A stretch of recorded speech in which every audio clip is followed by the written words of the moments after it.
La verdad que quiero agradecer al Señor una vez más por este tiempo de comunión y gracias también a los hermanos de la alabanza por escoger tan hermosas alabanzas. La verdad que yo dudé un poco, para ser honesto, cuando dije que después de haber comido iban a cantar fuerte.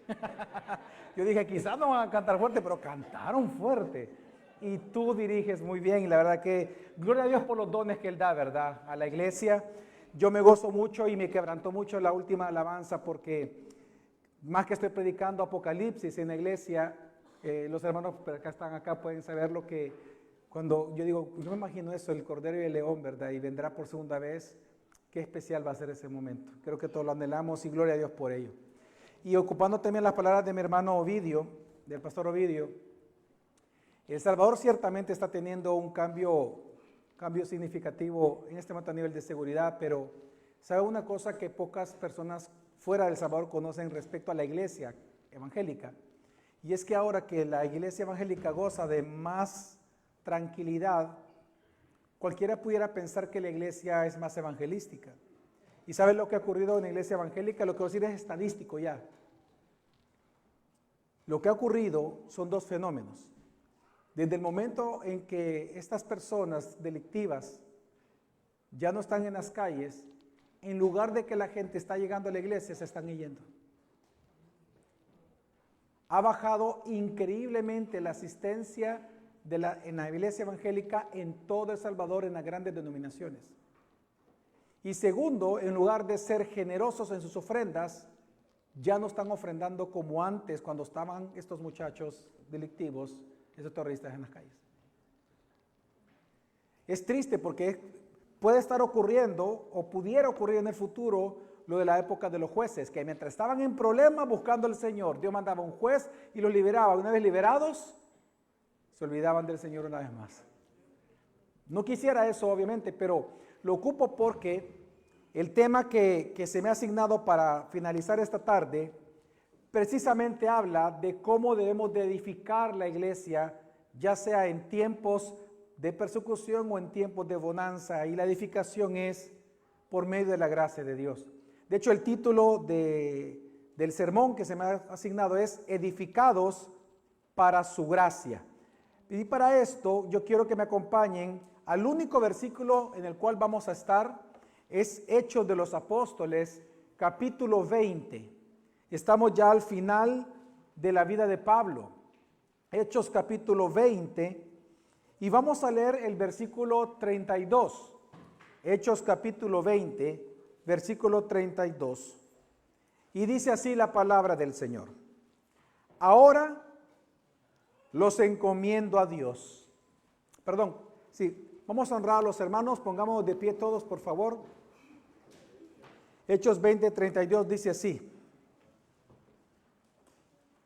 Ahora los encomiendo a Dios y a la palabra de su gracia, que es poderosa para edificarlos y darles la herencia entre todos los santificados. Vamos a orar. En esta tarde, Señor, te damos gracias por el tiempo tan especial que tenemos delante de ti.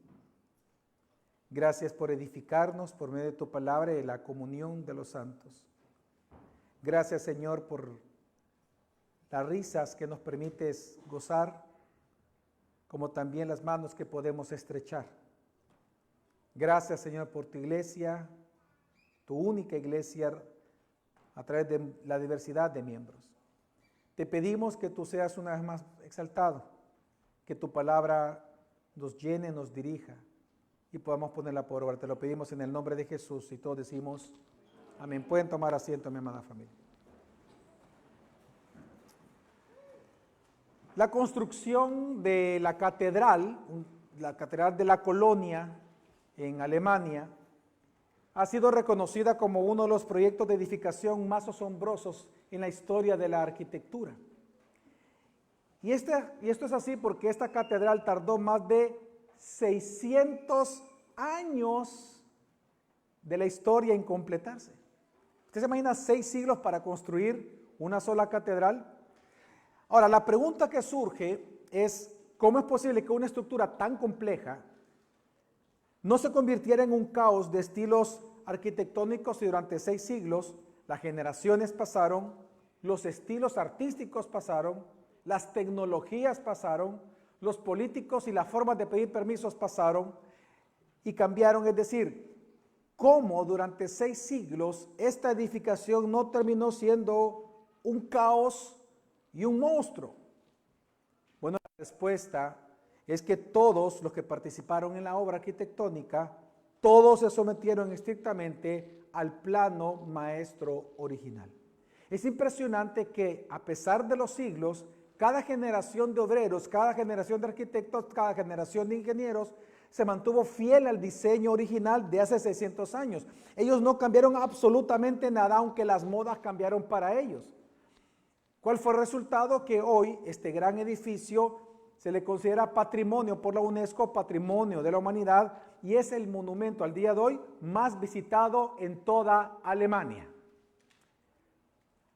Amados hermanos, la iglesia de Jesucristo es un edificio mucho más grande y más importante que todos los de la tierra. Amén. Es más grandioso. Pero nuestra edificación no lleva siglos, lleva milenios. Y resulta que cuando el apóstol Pablo escribe lo que acabamos nosotros, o decir lo que acabamos nosotros de leer, porque el escritor es Lucas, pero está citando las palabras de Pablo, cuando Pablo puso los fundamentos, precisamente en este texto, él ya sabía que iba a partir a la presencia del Señor muy pronto.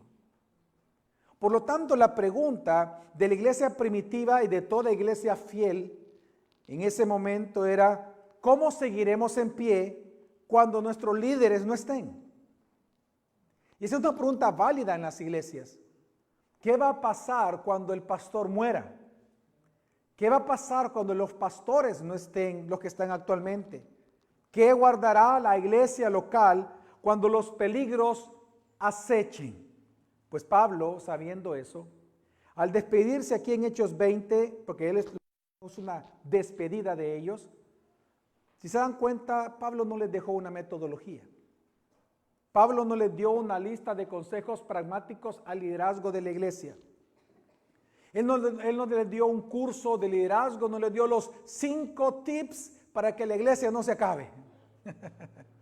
Tampoco les dejó una lista de cómo innovar en la iglesia durante los siglos. Pablo les entregó algo mucho más seguro que cualquier otra cosa. Él les entregó el plano maestro. Él los dedicó a la palabra de la gracia de Dios. Por eso es que Pablo dice: os encomiendo a Dios y a la palabra de la gracia. Hermanos, y esto es la esperanza de la iglesia. Esta es la raíz de toda edificación verdadera, porque la iglesia nunca va a ser edificada por el orgullo o sobre el orgullo del hombre. No es edificada por la fama de un predicador, no es edificada por métodos sin verdad. La iglesia nunca es edificada por el emocionalismo sin doctrina, no es edificada por la actividad sin gracia, no es edificada por las escrituras sin espíritu. La iglesia es edificada por Dios, mediante la palabra de su gracia, para que los santificados, como dice ahí, reciban la herencia prometida de Dios para nosotros. Por esa razón, hermanos, y entendiendo esto, yo tengo un objetivo con el sermón de esta tarde en el tiempo que tengo, y es convencerte de que porque Dios preserva mediante la palabra de su gracia, consagrémonos a ella todos los días. Amén. Así que hay 3 cosas que hay 3 verdades que este texto, este único versículo que vamos a estar, enseña muy claramente, porque está muy detallado. Número 1, lo primero que quiero convencerte, hermano, el primer argumento que presento es que debemos de consagrarnos a Dios porque Él es el dueño y el guardián de su pueblo. Número 2, que nos consagremos a la palabra de la gracia, el medio poderoso para nuestra edificación y santificación. Y tercero, que aprendamos a apreciar la herencia que recibimos por medio de la palabra de la gracia de Dios. Así que quiero que vamos al primer gran punto, la primera verdad que este texto enseña, y es que hemos de consagrarnos a Dios porque Él es el dueño y el guardián de la iglesia. Es interesante, hermanos, que si vas conmigo al mismo texto, dice, Pablo comienza diciendo: y ahora, hermanos, os encomiendo. Y dice encomiendo a Dios. Pablo aquí no está hablando como un conferencista. Pablo no está hablando como un orador. Él está hablando como un pastor. Él está hablando como un pastor que ha llorado, que ha enseñado, como un pastor que ha advertido muchas veces con los que está hablando. Él está hablando como alguien que ha trabajado y amado a quienes él se está dirigiendo. Él sabe que la iglesia va a enfrentar peligros. Él lo sabe. Él ya lo mencionó. Él ha mencionado que van a haber lobos rapaces. Él sabe que habrá engaño doctrinal en este pueblo que él tanto ha cuidado. Él sabe que el rebaño pronto será vulnerable una vez él muera. Pero lo interesante es que Pablo no entra en desesperación. Él dice, ¿os encomiendo a alguien mejor que yo? Los encomiendo a mi Dios. Y es que el verbo encomendar que Pablo ocupa aquí implica, es el acto de depositar un tesoro muy valioso bajo la custodia de alguien de absoluta confianza. La palabra en griego, encomiendo, es ese sentido.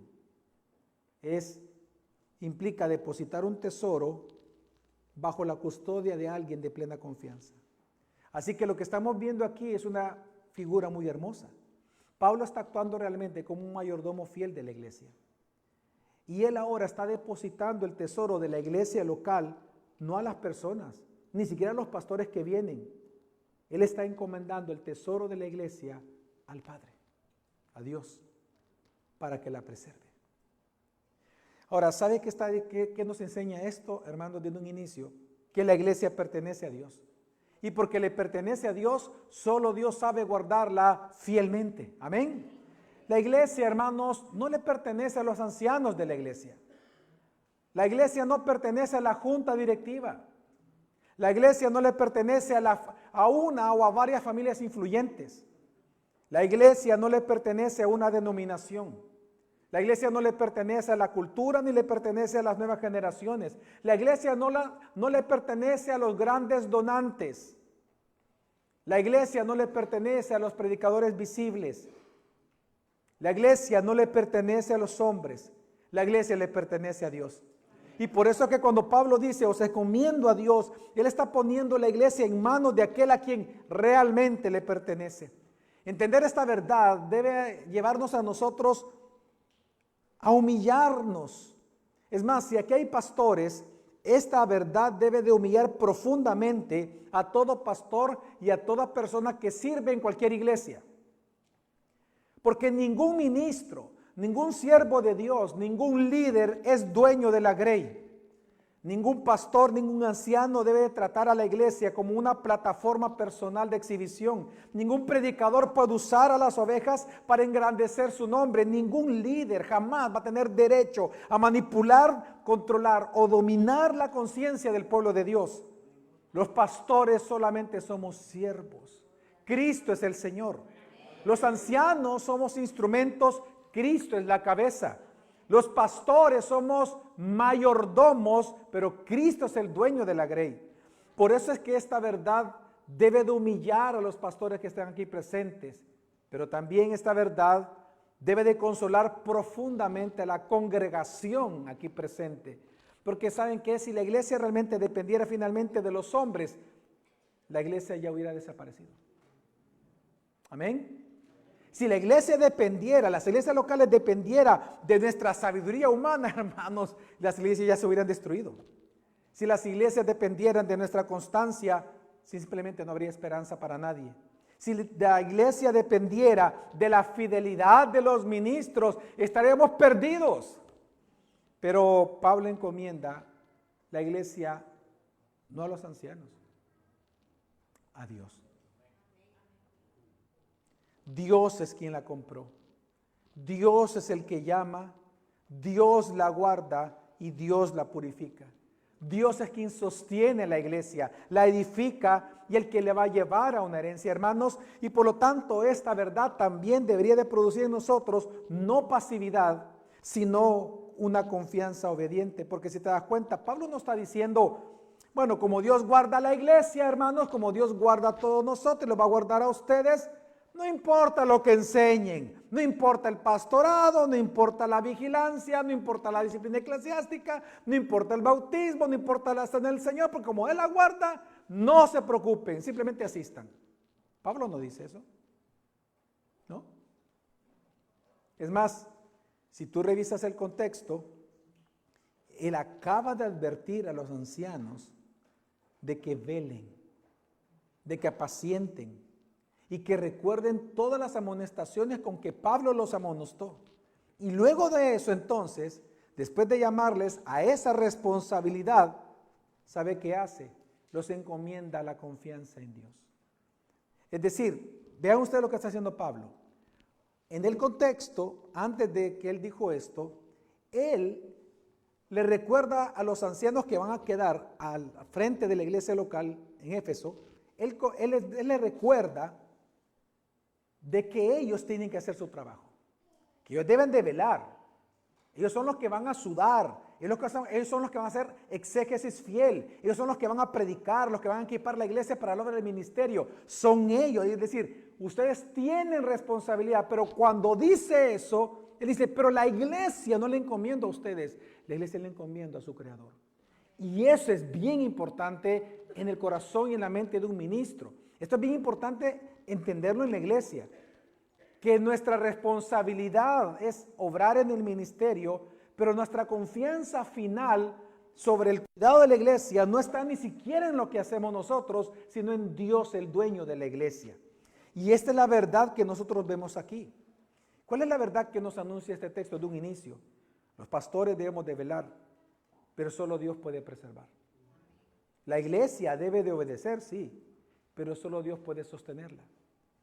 El cuerpo entero debe de servir a Dios, pero solo Dios puede darle el verdadero crecimiento. La gloria siempre va a ser del Creador. La gloria siempre va a ser del dueño de la iglesia.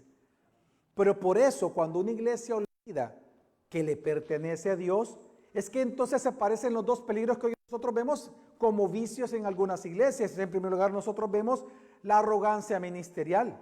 Muchas veces cuando el líder olvida que el ministerio, la iglesia le pertenece a Dios, es cuando el anciano o un líder comienza a pensar que la iglesia vive por él, que los matrimonios crecen porque él es el pastor de matrimonios, o que los jóvenes crecen porque él sirve con jóvenes, o que las finanzas se sostienen porque él es un buen administrador. Y en ese momento el líder que piensa así comienza entonces a controlar, a manipular, se vuelve indispensable en su propia mente, teme perder influencia y comienza a tratar a las ovejas como una posesión personal. Cuando es disciplinado se enoja, divide, toma venganza, golpea la mesa, se va de la iglesia. Mire, a lo largo de mi vida, yo he tenido que pararme delante del púlpito a destituir más de 8 pastores por adulterio. Y a todos se les ha ofrecido restauración. Y se les ha ofrecido que se queden en la iglesia para restaurar sus matrimonios, y aunque nunca volverán a ser pastores, se les ofrece restauración que más adelante pueden servir en cualquier otro ministerio una vez restaurados. ¿Sabe cuántos de esos 8 han permanecido en la iglesia? 7. Perdón, 1. 7 se han ido.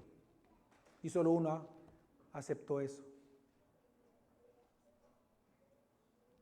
Lamentablemente muchos piensan, cuando olvidan que la iglesia es de Dios, que está encomendada al creador de la iglesia, piensan que todo depende de ellos.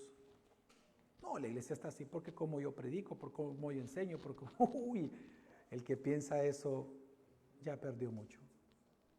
Y el segundo peligro que ocurre cuando una iglesia olvida quién es el dueño de la iglesia o a quién está encomendada es la ansiedad. Esto tiene que ver con la congregación.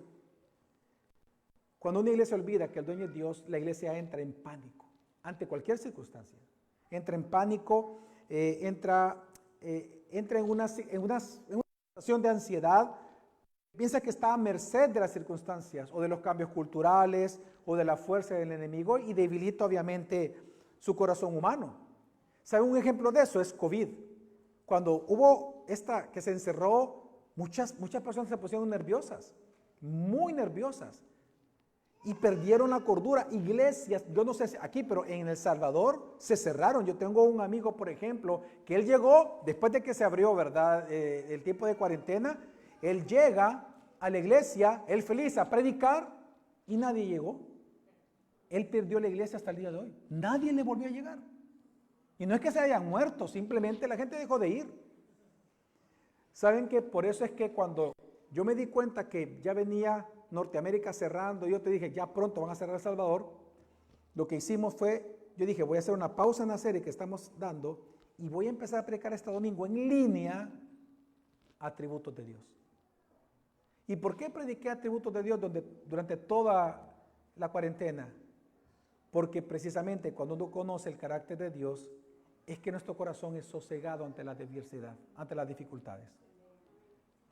Entonces Pablo corrige ambos errores. ¿Cuáles ambos? La arrogancia ministerial y la ansiedad en la iglesia, cuando él dice, os encomiendo a Dios. Hermanos, la iglesia siempre va a estar en mejores manos que las nuestras, cuando está en las manos de Dios. Amén. Y aquí hay una palabra para todos nosotros. Hermanos, todos los que están aquí, trabajemos con diligencia, pero no con autosuficiencia. Velen, prediquen, oren, corríjanse entre ustedes, adviértanse entre ustedes, disipúlense entre ustedes, pero nunca se pongan en el lugar de Dios entre ustedes. El anciano que cree que la iglesia depende de él va a terminar agotado, orgulloso, tiránico. El anciano que encomienda, por el contrario, la iglesia a Dios, él va a ser fiel, él va a ser humilde, va a ser diligente, va a ser dependiente de Dios, va a ser firme, pero tierno a la vez, porque la iglesia le pertenece a Dios. Y por lo tanto también aquí hay una enseñanza muy importante para toda la congregación. No pongamos nunca la esperanza en hombres, ni en programas, ni en estrategias, ni en el dinero. Miren, hermanos, un predicador puede morir, un pastor puede ser trasladado, una estrategia puede fallar, una generación entera puede pasar, pero Dios permanecerá para siempre. Y por eso la iglesia debe de confiar en Dios, para la iglesia, no en personas. Así que la primera verdad que encontramos en este texto es esta: la iglesia es edificada, pero porque Dios mismo la recibe, la guarda y la sostiene. Así que antes de encomendar una iglesia a métodos, programas, ministros, debe ser encomendada al Dios que la compró con su sangre. Amén. La segunda verdad entonces que enseña este texto es que ahora la iglesia encomendada a Dios también es encomendada a la palabra de la gracia, es decir, al medio poderoso de nuestra edificación. Mire, y esto es interesante y por eso escogí este texto. Es bien interesante que este texto dice, Pablo no solamente encomienda a la iglesia a Dios, sino que le va a encomendar a la palabra, pero es interesante, no le llama la palabra de Dios, le llama la palabra de la gracia. Vamos a leer, dice, os encomiendo a Dios y a la palabra de su gracia, que tiene poder para sobreedificaros. Hermanos, aquí encontramos el segundo gran punto, la segunda gran verdad en este texto. Dios edifica a su iglesia por medio de la palabra de su gracia. Dios edifica tu vida por medio de la palabra de su gracia. ¿Qué está diciendo aquí Pablo? Pablo está mostrando a la palabra de Dios como medio de gracia, que lo vimos el día de ayer. Pablo está presentando la Biblia como medio de gracia. Él está enseñando que la Escritura, hermanos, es el instrumento ordinario mediante el cual el Espíritu Santo aplica los beneficios de la redención en el pueblo de Dios. El medio más ordinario creado por Dios para transmitirnos a nosotros los beneficios de la redención que hay en Cristo Jesús es la palabra escrita de Dios. Así que Pablo está enseñando que no podemos nosotros separar a Dios de sus medios ordinarios, porque él no solamente está diciendo, os encomiendo a Dios, él dice, os encomiendo a Dios y a la palabra de su gracia. Hermano, Dios está obrando soberanamente por medios escogidos por Dios o instituidos por él, medios de gracia. Y entre esos medios está la palabra de Dios, tiene la primacía. ¿Cuáles son los otros medios? A ver si vamos a hacer pregunta de examen. ¿Cuáles son los medios de gracia que hemos visto el día de ayer? No, en orden. 1, la palabra. 2, bautismo y cena del Señor. ¿A ambos cómo se les puede llamar? Sacramentos o ordenanzas. Y tercero, la oración. Perfecto. Entre esos medios, quien tiene la primacía, porque todos los demás dependen de ella, es la palabra de Dios. Ahora, ¿por qué la palabra de Dios? Porque por ella Dios revela la salvación por gracia en Jesucristo. Por medio de la palabra tú y yo somos llamados a la fe. Por medio de la palabra Dios gobierna nuestra conciencia como hijos. A través de la palabra Dios expone mi pecado, anuncia mi perdón, santifica mi vida y equipa a todos los santos para el ministerio. Por eso es que se le llama la palabra de su gracia. Porque es la palabra de Dios la que llama, hermanos, al pecador al arrepentimiento. Es la palabra escrita que declara perdón al que la cree. Es la palabra que justifica al impío por medio de la justicia de Cristo. La palabra de Dios es la que consuela a los afligidos. La palabra de Dios es la que reprende al rebelde. La palabra de Dios es la que santifica al creyente. Es la palabra escrita de Dios la que preserva a la iglesia de los lobos. Es la palabra de Dios la que alimenta a los débiles. Es la palabra de Dios que nos da madurez a todos los cristianos. Es la palabra de Dios la que aconseja al atribulado. Por todos estos beneficios es que a esta palabra se le llama la palabra de la gracia y dice que tiene el poder para sobreedificaros. Hermanos, la palabra es un medio de gracia porque tiene el poder de sobreedificarnos. Amén. Tiene poder cuando se cree. Ahora, saben que esta es una imagen de construcción. Pablo intencionalmente, cuando él dice que la palabra de Dios tiene el poder para sobreedificaros, él está haciendo una metáfora, está comparando a la iglesia como un edificio. Y es una imagen de construcción. Así que lo que Dios nos está enseñando es que su gracia, la gracia de Dios, hermanos, no solamente puso el fundamento inicial para que crezcamos. La gracia también levanta el edificio. La gracia no solamente es la que abrió la puerta a la salvación, también construye la casa espiritual. La gracia no solamente nos perdona, la gracia nos forma. La gracia no solamente nos recibe, la gracia cada día nos corrige. La gracia de Dios no solamente nos reconcilia con Dios, también nos madura todos los días. Así que la gracia, podemos decir en resumen, no solo nos ha salvado del juicio, la gracia de Dios, sino que nos prepara para recibir la herencia de esa salvación. Así que, hermanos, la palabra de gracia tiene poder. No es el predicador, no es la retórica del predicador, no es el carisma del predicador, no es la inteligencia ni sabiduría del predicador, no es la edad, no es el conocimiento, no es la habilidad del predicador. Es la palabra de Dios la que tiene poder de edificarlo, lo acabamos de leer. Es la palabra de Dios. ¿Y sabe por qué tiene palabra? Es una pregunta dificilísima, pero dificilísima de examen. ¿Por qué la palabra de Dios tiene poder? ¿Por qué creen? Porque es la palabra de Dios. ¿Vio qué difícil? Porque es la palabra de Dios. Si fuera mi palabra, nunca se cumpliría. Si lo dice Javier Domínguez, no lo crea nunca. Si lo dice la Biblia, créalo. En la creación, por ejemplo, Dios habló y lo que no existía llegó a existir. En la conversión nuestra, Dios nos habló por medio del Evangelio y los muertos recibimos vida.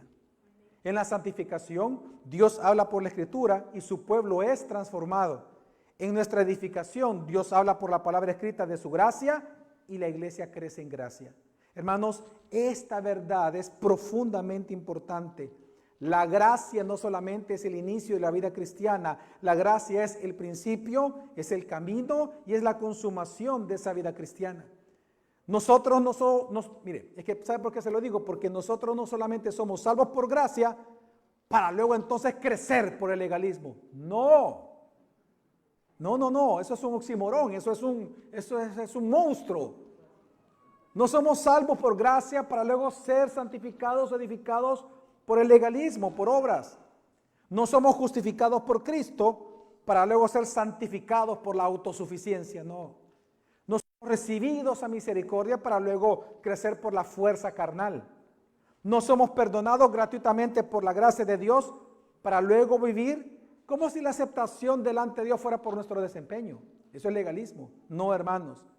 Resulta que la Biblia nos está enseñando que la misma gracia que nos salva es la misma gracia que nos edifica. La misma gracia que justifica es la que nos santifica. La misma gracia que perdona también es la que nos enseña todos los días. La misma gracia que nos consuela también es la misma gracia que nos disciplina amorosamente. La misma gracia que nos adopta como hijos también es la misma gracia que nos transforma cada día como hijos. Así que, hermanos, así edifica la palabra de su gracia. Y por tanto, eso significa que tú y yo no necesitamos de nuevas revelaciones para crecer. No necesitamos nuevas revelaciones que sustituyan o que superen la palabra escrita de Dios. La iglesia no crece sobre los sueños de los pastores o de los autodenominados apóstoles y profetas de hoy. La iglesia no se edifica sobre sueños. La iglesia no se edifica sobre impresiones humanas. La iglesia no se edifica sobre opiniones humanas o tendencias culturales. La iglesia se edifica por la palabra de la gracia de Cristo. Yo estaba en una ocasión en una reunión con unas personas y una de las hermanas que estaba ahí me dice: Pastor, ¿puedo hablar con usted por un momento? Sí, pero tiene que ser en privado, me dice. Claro, y nos fuimos a un jardín donde la gente nos miraba, pero no podían escuchar. Y entonces me dice: quiero saber su opinión sobre esto, pastor.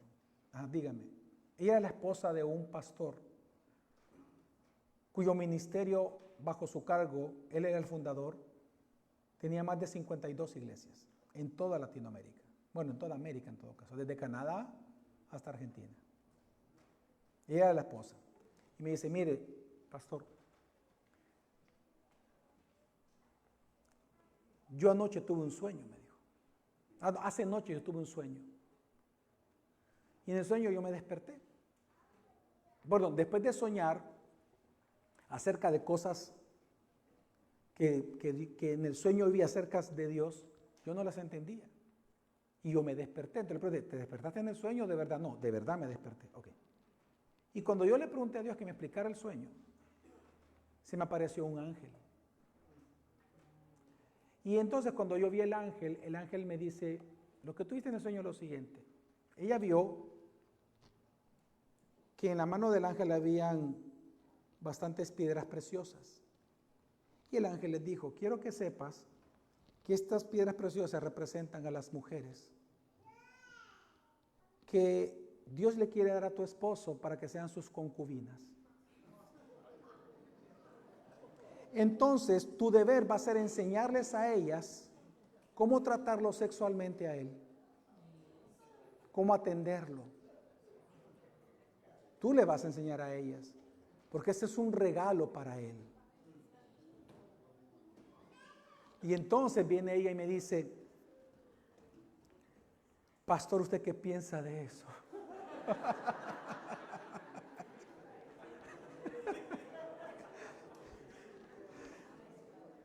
Como era una señora mayor que yo, no le dije lo que pensé de inmediato. Le dije: eso es un demonio. Lo que usted vio y lo que usted escuchó son palabras satánicas, le dije. Eso jamás es algo de Dios. Nunca Dios va a ir en contra de su palabra cuando habla de guardar la santidad en el hecho matrimonial. Pero es que mi esposo me ha estado enseñando sobre la poligamia y me ha estado enseñando sobre eso. Yo no he querido, pero hoy se me apareció un ángel. No, eso no fue un ángel, fue un demonio, le dije. La cuestión es que comencé de verdad a mencionarle textos, enseñé doctrina sobre santidad, sobre la autoridad de la palabra. Y solo me dijo: gracias, pastor, gracias. Yo quería saber una opinión sobre esto y todo. Okay. ¿Qué pasó a las semanas? Cayó en eso ella. estuvo a favor y comenzó a hablar con una mujer. ¿Sabe cómo terminó la historia? Resulta que este pseudo pastor, porque él es un falso profeta, un falso pastor, se fue con esta idea a Sudamérica. Y en Sudamérica plantó una iglesia de la nada, y por esta doctrina, ¿sabe cuánta gente tenía en menos de 6 meses? 2,000 personas congregándose con él. Y todos creyendo eso. Cuando ella como esposa comenzó a sentirse maltratada por él, obvio, ella huyó y lo abandonó. Y desde Estados Unidos le puso el divorcio. Y no solamente está divorciado, sino que han destruido su vida completamente ambos. Hermanos, tu vida y la iglesia no pueden edificarse sobre la personalidad de un líder. No pueden edificarse por la tradición de la iglesia, ni sobre la nostalgia o el pragmatismo o el entretenimiento o sobre cualquier otra cosa. La iglesia no puede edificarse sobre números, sobre identidad denominacional, sobre formalismos o emociones. La iglesia y tu vida no puedes edificarla en tus propias opiniones o en tus propias decisiones. Si haces eso, todo el edificio caerá. La iglesia se sobreedifica sobre la palabra de la gracia de Dios, porque solamente en la palabra de la gracia que hay en Cristo es que se encuentra lo necesario para el crecimiento y el sostén de la iglesia. Hermanos, Cristo es quien alinea a la iglesia. Cristo es quien le da forma. Cristo es el que determina su doctrina, su culto, la liturgia, la vida, la misión, la esperanza, el sostén, el consejo, el amor, la paciencia. La actividad de su iglesia es Cristo y solamente Cristo. Por lo tanto, la pregunta es, ¿Cristo gobierna realmente por medio de la palabra de su gracia todo lo que hacemos? Cuando te enojaste con la esposa del pastor Daniel porque te confrontaron en tu iglesia, ¿quién está edificando? No, es una edificación, pero ¿quién está haciendo eso? ¿Cristo te está gobernando tus decisiones a través de la palabra de su gracia cuando tomas esa decisión? Así que la segunda gran verdad es esta: Dios edifica su iglesia mediante la palabra de su gracia. ¿Cuántos dicen amén? Ahora, pero vamos entonces a la tercera verdad que este texto enseña. Si esto es así, entonces esto nos lleva a una tercera verdad, y es que entonces apreciemos la gracia que recibimos, o la herencia que recibimos por medio de la palabra de la gracia de Dios. Apreciemos, la herencia que recibimos. Fíjate que este pequeño versículo, Pablo lo concluye diciendo que la palabra de su gracia tiene poder, número 1, para sobreedificar, amén. Pero luego, ¿qué dice? También para una segunda cosa. También para daros herencia. ¿Juntamente con quién? Con todos los que están aquí, con todos los santificados. Y hermanos, ya Pablo aquí está hablando del destino de la iglesia. Aquí está tu destino y mi destino. ¿Sabes, hermano? Este texto nos está enseñando que aún la edificación del creyente no es un fin en sí mismo, es un medio. La edificación del cristiano, lo digo, no es un fin en sí mismo, es un medio. Claramente, para nosotros es un privilegio ser santificados por Dios, amén, y crecer en doctrina. Pero la meta, el telus del ministerio no es este. Según Pablo, la meta final es que recibamos herencia juntamente con todos los santificados. La meta es, hermanos, que seamos transformados a imagen de Cristo y siendo aptos para recibir la herencia. La meta es la herencia. Ahora, la palabra herencia en griego pertenece al lenguaje del pacto. Cuando tú lees esto, tienes que pensar en el pacto. Es un lenguaje de pacto. Es un lenguaje de adopción. Es un lenguaje de esperanza eterna. Entonces, lo que está diciendo aquí es que solamente los hijos reciben herencia del Padre. Solo los redimidos reciben lo que Dios ha prometido. Y como iglesia, por lo tanto, nosotros peregrinamos hacia la consumación de esa gracia. ¿Y cuál es la consumación de esa gracia? La herencia prometida.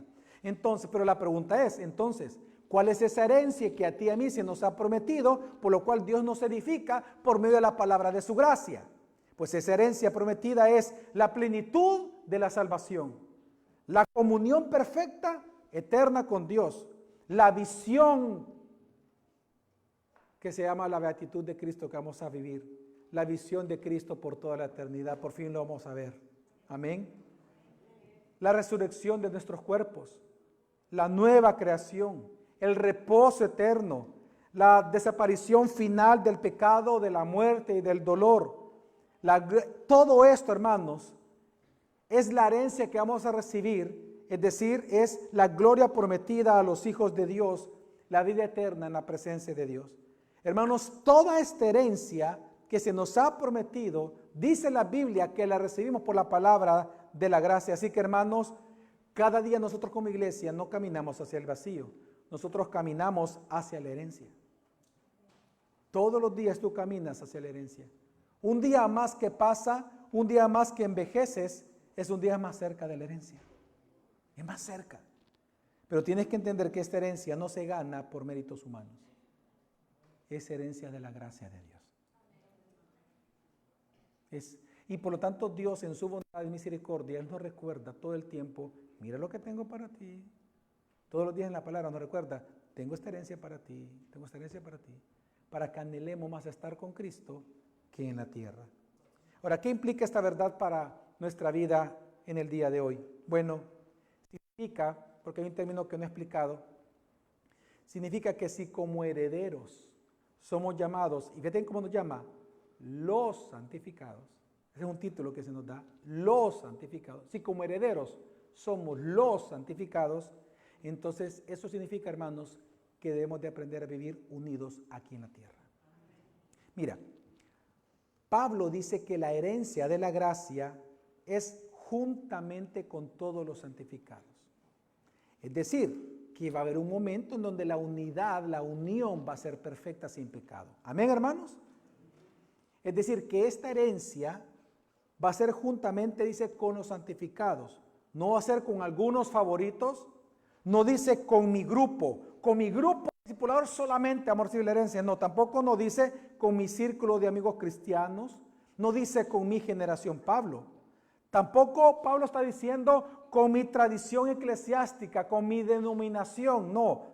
Él dice con todos los santificados. ¿Sabes qué está enseñando en profundidad este texto, hermanos? Que la herencia futura tiene que tener realmente una anticipación presente hoy. En otras palabras, fíjate bien, si en el cielo no va a haber rivalidades, no deben de haberlas aquí en la iglesia, hoy. Significa que tienes que ser presto para ir a pedir perdón y reconciliarte con tu hermano. Si en el cielo no habrá divisiones, hoy debemos de mortificar el deseo de dividirnos. Si en el cielo no va a haber envidia, por lo tanto hoy combatamos la envidia. Si en el cielo no habrá orgullo doctrinal, hoy debemos de aprender a humillarnos. Si en el cielo no habrá miembros aislados, hoy debemos de estar juntos. Si en el cielo no va a haber amor fingido, hoy debemos de procurar amor sincero. Amén, hermanos. Esto nos está implicando este texto, esta realidad. Pero lo segundo que implica para nosotros es que esto debe también de corregir, ¿saben qué? Nuestra impaciencia. La iglesia aún está en construcción. Y cuando algo está en construcción no es tan bonito. No, y es incómodo caminar ahí, y hay mucho polvo. No, claro, la iglesia está en construcción. Dios está edificando piedras vivas que todavía tienen polvo, que todavía tienen un poquito de grietas, debilidades, necesidad de corrección. En otras palabras, hermanos, la madurez toma tiempo. Por lo tanto, el crecimiento verdadero es lento. El crecimiento es lento. Pero la palabra de la gracia tiene poder para sobreedificarlos y hacerlos heredar. Así que, hermanos, tengamos la paciencia cuando pasemos por pruebas en la iglesia. Confiemos en Cristo en medio del dolor. No abandones la iglesia, no dejes de congregarte por una rabieta. Asiste a tu grupo discipular, congrégate, Mire, ¿sabe? Le voy a contar algo que pasó en la iglesia ahí en San Salvador. Resulta que en uno de los grupos discipulares que tenemos como iglesia, los hermanos llegan y la familia, los que están en la casa, los anfitriones, le dijeron a los hermanos, por favor, cierre la puerta porque se nos va a salir el perrito. Y entonces, el grupo que tiene años, hermanos, no tiene meses, años, pero ellos siempre, hermanos, cierran la puerta para que no salga el perrito. Resulta que ese día alguien dejó abierta la puerta y ¿qué creen? Que el perrito se salió. Y de repente cuando la hermana vio que la puerta está abierta, y fulanito, y interrumpió el discipulado por el perrito. Y entonces con todos, hermana, ¿qué le pasó? Vamos, busquemos el perrito, y no lo encontraron. Y cuando salen a la calle, atropellado por un carro muerto. Ok. Todos comienzan a decirle, hermana, que lo lamentamos, perdón, que dejamos la puerta abierta, se salió el perrito y lo mataron. Al día de hoy, después de casi un año, ya no llegan a la iglesia. Les dijo, prohibidos, sálganse de aquí, de mi casa, todos ustedes, y nunca jamás vuelvan a venir. La hermana. La santificada. La piedra viva. Aleluya. La piedra viva. Hermanos, si entendemos el mensaje que estamos predicando, tengamos paciencia unos con otros. Nosotros hemos ido a hablar con ellos, hermanos. O sea, entendemos el dolor de un perrito, pero por un perro no puede cerrar su casa o expulsar a sus hermanos. Fue un error, no, fue un accidente, no fue adrede. Pero no. Hasta el día de hoy nada, cero. Así que hermanos, no te dejes de discipular, no te dejes de congregar, mejor aférrate a la gracia a la cual tú y yo hemos sido encomendados junto con todos los santificados. Y esta entonces es la tercera verdad que aprendemos esta tarde en este texto, que Dios preserva a sus santos por medio de la palabra de su gracia. Y ¿sabes qué? Esto tiene que dar consuelo a los que están débiles en esta tarde aquí. Tal vez aquí hay personas que dicen, mi fe es débil. Uy, yo no sé hablar. Qué bonito canta el hermano. Qué bonito ora el pastor Noel. Qué bonito habla el pastor Ovidio. Yo no soy como ellos. Uy, yo no sé. Y a mí me van a poner a orar. No. Mi fe es pequeña. Pero ¿sabes qué? Este texto te enseña algo. Que tu esperanza no debe estar en el tamaño de tu fe, sino en el poder del Dios que salva a través de Cristo y que te ha dado la fe para creer en Él. Esta palabra tiene también que dar consuelo a los pastores que están aquí. Tal vez tú dices, la obra es pesada. Señor, la obra es pesada. ¿Sabes qué? No te voy a engañar, sí lo es. Pero la iglesia, ¿sabes cuál es la buena nueva que te predica este texto a ti como pastor? Que la iglesia no descansa en tus hombros. Nunca lo ha hecho. La iglesia que tú pastoreas siempre ha descansado en los hombros de Dios. Así que haz tu trabajo, hermano, y disfrútalo. Dios es el que edifica la iglesia. Pero también esto da consuelo a la congregación en general. Tal vez hay aquí luchas, tal vez tú te has enfrentado con problemas con otros hermanos. Tal vez estás aquí con tensión con otros hermanos. Tal vez ves que la iglesia no avanza como tú quisieras en velocidad en algunas cosas. Tal vez tú te sientes cansado. Pero ¿sabes qué? La buena nueva es que si te predica es que si la palabra de Dios sigue obrando en tu vida, eso significa que Dios está edificando. Así que sigue adelante en la iglesia, hermano. Porque aunque las cosas no caminen como muchas veces tú quisieras, la buena nueva es que, te cuento un secreto, sí está caminando. Porque Cristo la está edificando. Espera, ya vas a ver los frutos. Dios está obrando. Así que, hermanos, ¿cuál es la conclusión de todo esto? La conclusión es que, porque Dios preserva mediante la palabra de su gracia a la iglesia, consagrémonos a ella, pero al lado de los demás santificados. Principios del siglo XVII, es interesante que, siglo XVII, o sea, cerca del tiempo de la Reforma, Japón prohibió el cristianismo en todo el país. En esa época de Japón, los misioneros fueron expulsados, pero los pastores adentro de Japón, los japoneses y los cristianos japoneses, comenzaron a ser asesinados con brutalidad. Los edificios, las iglesias fueron quemadas, la Biblia fue confiscada y toda fue destruida. Pastores fueron ejecutados brutalmente y los miembros perseguidos también con brutalidad. ¿Y sabe cuánto tiempo duró esto en Japón a partir del siglo XVII? 250 años. 2 siglos y medio, Japón prohibió el cristianismo y quemaba toda Biblia. De hecho, 250 años después, el mundo pensó que la iglesia en Japón realmente había desaparecido, había muerto. Pero, sin embargo, cuando Japón se abre nuevamente al mundo en el siglo ya XIX, o sea, hace poco, resulta que unos misioneros llegaron a Japón y ellos se encontraron en una región, los misioneros al entrar a Japón entraron en una región muy remota, en unas montañas, y cuando estaban ahí descubrieron que habían no cientos, miles de personas cristianas escondidas por 250 años. Las autoridades japonesas nunca los descubrieron por 250 años. Es decir, por 250 años este grupo guardó la fe.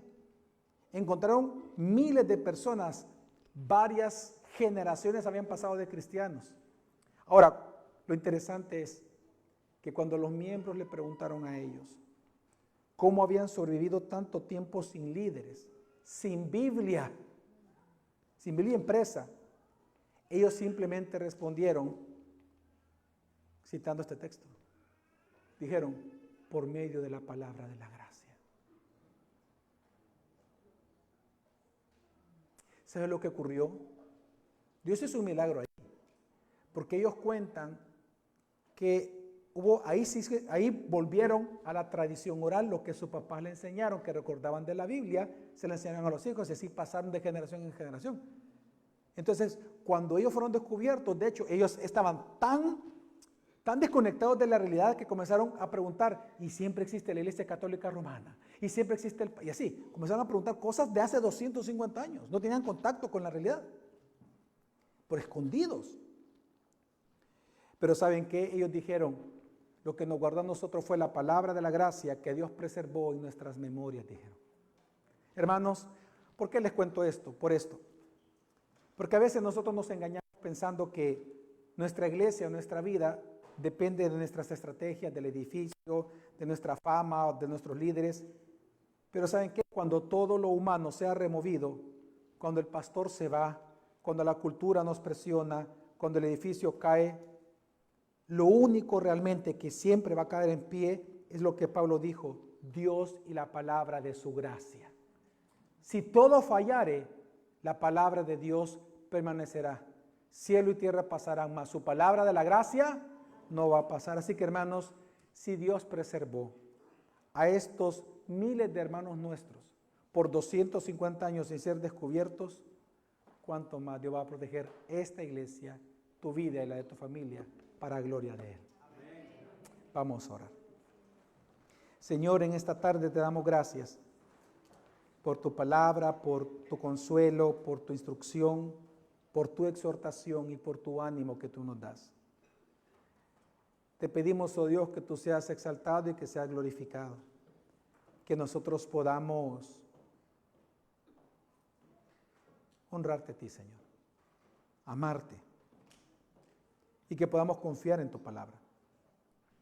Que cuando vengan dudas o dificultades, sigamos de pie, confiando en ti, Señor. Hoy te pedimos, hoy nos encomendamos a ti y a la palabra de tu gracia, Señor. No solamente para que seamos sobreedificados por ti y por tu palabra, sino porque queremos recibir esa herencia que nos corresponde inmerecidamente. Gracias, Señor, te doy por los hermanos que han asistido en estos días, los que están hoy. Gracias por sus familias, por sus hijos. Yo te pido que les bendigas, oh Dios. Regrésalos con bien a sus hogares o a donde se dirijan. Y que el día de mañana todos los que estamos aquí nos podamos congregar para celebrarte a ti, oh Dios, la gloria de tu nombre. Gracias te damos en el nombre de Jesús. Amén.